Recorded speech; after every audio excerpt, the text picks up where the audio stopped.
Only those who enter the small Jewish cemetery in Thessaloniki, in northern Greece, would know of this simple memorial which preserves the memory of more than 50,000 Jews, almost 96% of the pre-war Jewish community of this city who perished in the Holocaust.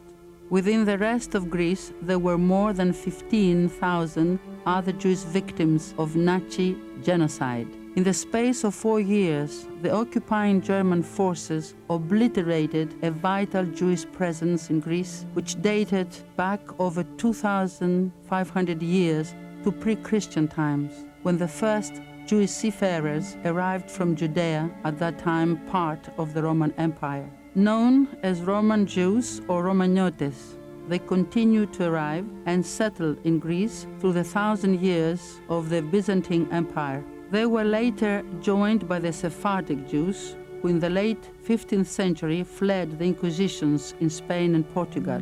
The new immigrants settled in northern Greece, at that time Turkish ruled, in and near Salonika, where they maintained their separate cultural and language traditions for the next 400 years until the Holocaust.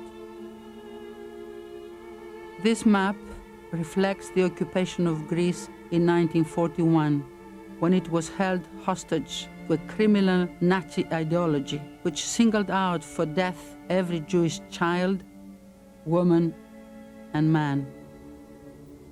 Within Greece, more than 500,000 other Greek civilians died during the war from starvation and in reprisals for supporting anti-German efforts. Crete, the largest of the Greek islands, was invaded in May 1941. During this 10-day aerial and sea invasion, close to 4,000 elite German troops were lost to a combined Greek and Allied military force and to the pitchforks and muskets of citizens of Crete. It was this coincidence of fate that a Jewish family from the Greek mainland had just arrived on Crete, while trying to escape by boat to Egypt. Near the city of Chania, they searched for and found the Xirouchakis family. Now 75 years old, Mr. Stavros Xirouchakis, who was 20 at the time, continues to operate his small winery in the town of Kasteli Kisamou. We knew the Avram family because they had recently met our father. We realized the kind of dangers our family was risking because we knew how much the Germans hated these people. But they were foreigners on this island, strangers. There was no help to be had. What would happen to these people if we did not help? Where would they go? This place up here was considered safer than Kasteli because it was up in the mountains and because it was deserted.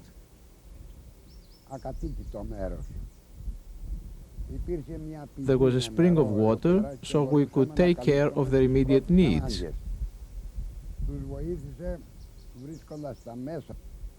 My father hunted animals and found food for them since we left our home so suddenly, taking nothing with us. We were not prepared to go to the mountains. My father helped. He tried to make them as comfortable as possible because they had no food, no place to stay, nothing. A small chapel was all there was up here. The children were young. The mother was sick. They were strangers and they needed help. Nothing else could be done.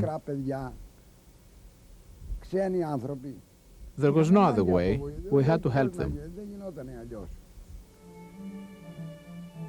On the mainland, in the city of Argos, Mrs. Maria Kotsovou recalls the early days of the war, when British planes bombed German supply depots near the Corinth Canal. Here in this house, which at the time was our summer home, We hid the Matalon and Safihas families. We didn't know them then, but after the bombing of Argos, people started running to the fields to hide. In the confusion, these two families came to us, to our home. They stayed with us for about 10 days. Everyone else left after 10 days, but they stayed. They didn't want to leave. We explained to them that this was our summer home and that we only lived there in the summer. We had to leave for the winter. Fortunately, they finally told us that they were Jewish, and they pleaded for permission to stay on longer. And we understood. So we decided to stay a bit longer with them. My father was a deeply religious man, and he had built a small family chapel by the house.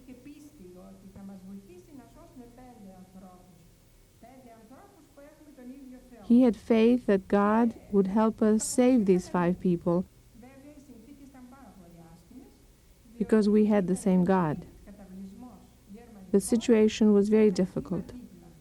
We had a well by the house, and every night 2 or 3 Germans would come and sit around, take some water with them and some fruit. We passed a whole year like this with great anxiety.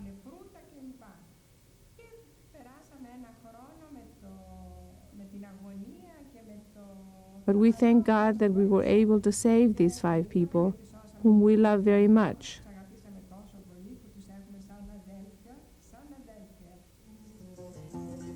Greek partisans were the lifeline for many who were trying to escape from the Germans. Vasilis Persidis returned to a remote coastal area north of Athens to recall for us his rescue experiences.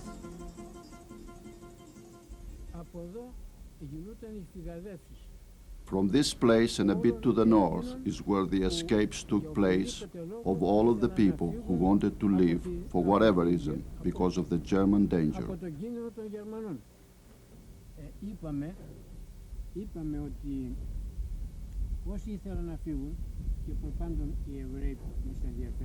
We said that whoever wanted to leave, and specifically the Jews, will gather here in the east part of Attica, in the Agia Marina, where we are now.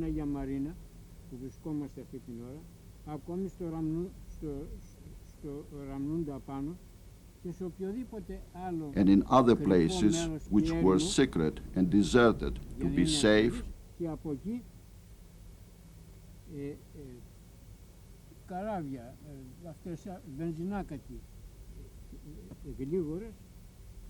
and from these places fast boats will take them to the west part of Evia.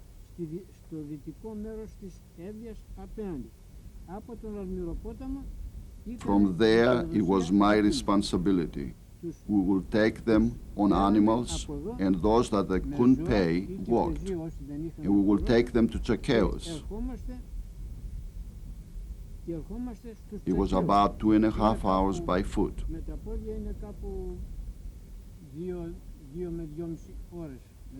From Chakeos, the fast boats will take them to Chesme in Turkey.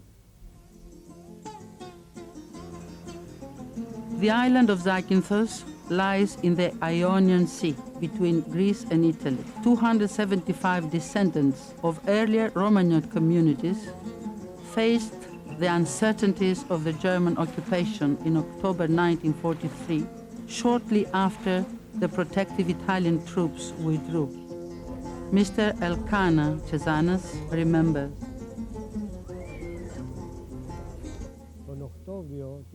The Germans arrived and issued 3 orders.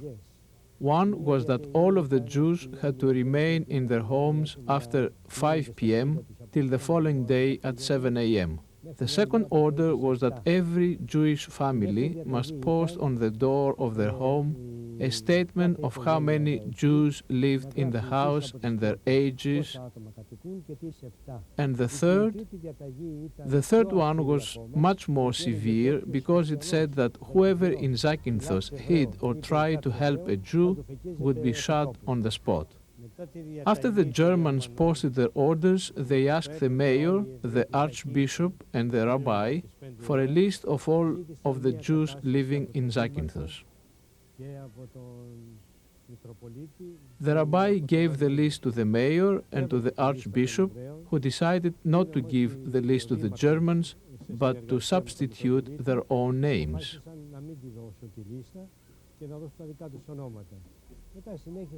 When Archbishop Chrysostomos and Mayor Carrère gave the Germans the list with only their own names, it was a signal for all of the Jews to go up into the mountains and disperse.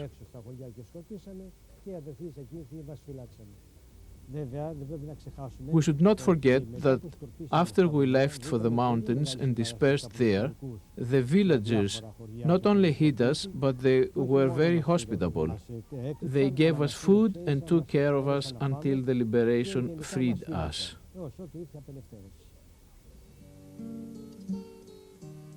Among the prominent Athenian Greeks of the time who worked to save the lives of Greek Jews, two, Archbishop Damaskinos and Police Chief Angelos Evert, stand out.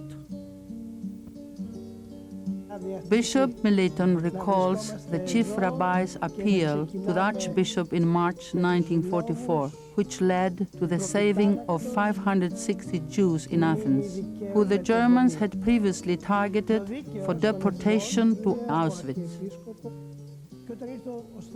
And when the German commander came to Athens and confronted the Archbishop, here is where his famous words were said. There is something peculiar about us in the church. We do not get shot. We get hung. And I request that you fulfill this tradition.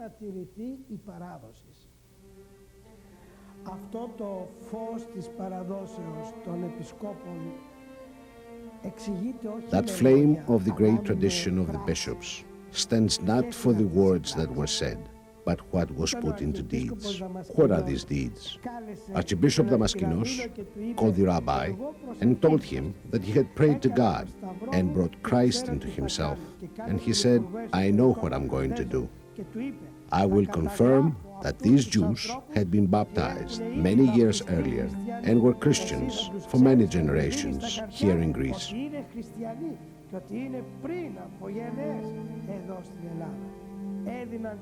Police Chief Evert then participated by giving false identification papers to save these and other Jewish fugitives.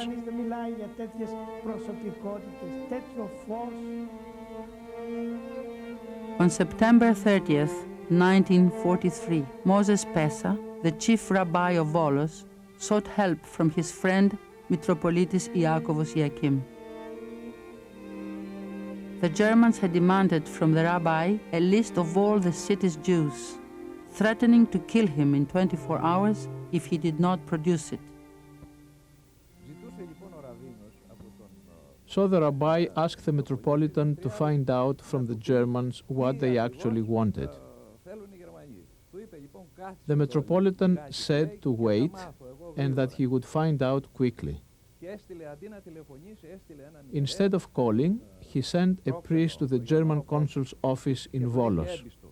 And the answer the German consul gave was to tell the Jews to leave the city immediately.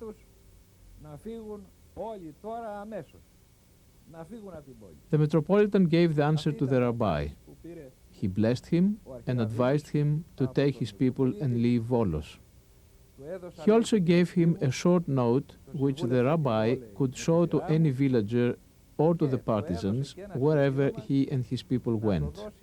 The metropolitan wrote that the person carrying this note is a teacher and that he and his followers should be given whatever help they needed. So this is what happened. The rabbi took the note, went back to the Jewish community, and told them everything that he had learned. He warned them about what would happen.